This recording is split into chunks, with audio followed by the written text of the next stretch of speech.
Hello everyone, praise the Lord. Welcome to Daily Devotion.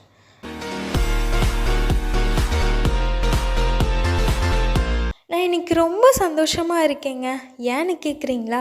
ரொம்ப நாளுக்கு முன்னாடி எங்கள் அப்பா கிட்ட ஒரு விஷயத்த கேட்டிருந்தேன்னா, அவரும் இன்றைக்கி வாங்கி தருவார், நாளைக்கு வாங்கி தருவார் அப்படின்னு சொல்லி நினச்சி ஒரு கட்டத்துக்கு மேலே மன உளைச்சலே ஆகி அவரை பயங்கரமாக பிடிச்சி திட்டி அப்படி இப்படின்னு செஞ்சிட்ருந்தேன்.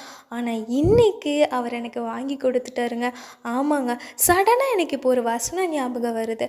காத்திருப்பது உடலை இளைக்க பண்ணும், விரும்பினது வரும்போது ஜீவ ஊற்று போல் இருக்கும் அப்படின்னு சொல்கிற வசனம் எனக்கு ஞாபகம் இருந்துங்க. ஆமாங்க, வெயிட் பண்ணாலே பயங்கரமாக இரிட்டேஷனாக இருக்கும். ஆனால் நம்மளுக்கு அந்த விஷயம் கிடைக்கும்போது நம்ம பட்ட கஷ்டம், நம்ம அழுத அழுகை அது எதுவுமே கண்ணுக்கு முன்னாடி வராது. நம்மக்கிட்ட அந்த சந்தோஷம் மட்டும்தானே வரும். ஆமாங்க, எனக்கு இப்போ இன்னொரு வசனம் கூட ஞாபகம் வருது. ஆபகுக் 2:3 சொல்லப்பட்டது போல, குறித்த காலத்திற்கு தரிசனம் இன்னும் வைக்கப்பட்டிருக்கிறது, முடிவிலே அது விளங்கும், அது பொய் சொல்லாது, அது தாமதித்தாலும் அதற்கு காத்திரு, அது நிச்சயமாய் வரும், அது தாமதிப்பதில்லை அப்படின்னு சொல்லி யார் இந்த மாதிரிலாம் சொல்லியிருக்கிறது அப்படின்னு சொல்லி யோசிக்கிறீங்களா? நம்ம ஏசப்பா தான்.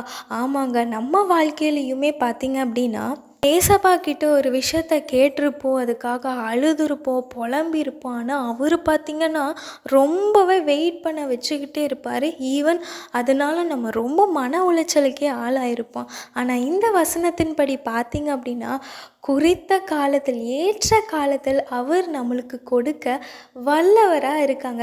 ஒரு விஷயம் நம்ம யோசித்து பார்க்கலாமா? நம்மளுக்கு ஒரு விஷயம் ஈஸியாக கிடச்சிருச்சுன்னா அதோட அருமை தெரியவே தெரியாது. கிடச்சிருச்சுன்னு சொல்லிட்டு ஓரளவுக்கு தான் சந்தோஷமாக இருப்போம். ஆனால் ஒரு விஷயம் வெயிட் பண்ணி கிடைக்குது அப்படின்னா நம்ம பட்ட கஷ்டம் எதுவுமே நம்மளுக்கு கண்ணு தெரியாது. நம்மளுக்கு அவ்வளோ சந்தோஷம். நம்மளுக்கு சுலபமாக கிடைச்ச விஷயத்திற்கும் நம்ம வெயிட் பண்ணி கிடைச்ச விஷயத்திற்கும் ரொம்பவே டிஃப்ரென்ஸ் இருக்கும். ஆமாங்க, அந்த விஷயம் கொஞ்சம் சந்தோஷத்தை தான் தரும். ஆனால் நம்ம வெயிட் பண்ணி கிடைக்கிற ஒரு விஷயத்திற்கும் நிறைய டிஃப்ரென்ஸ் இருக்குங்க. ஆமாங்க, நம்ம வாழ்க்கையிலேயும் ஏசப்பாவை ரொம்பவே திட்டி ஏன் என்னை எவ்வளோ வெயிட் பண்ண வைக்கிறீங்க அப்படின்னு சொல்லி நம்ம யோசிச்சுட்ருக்கோமா?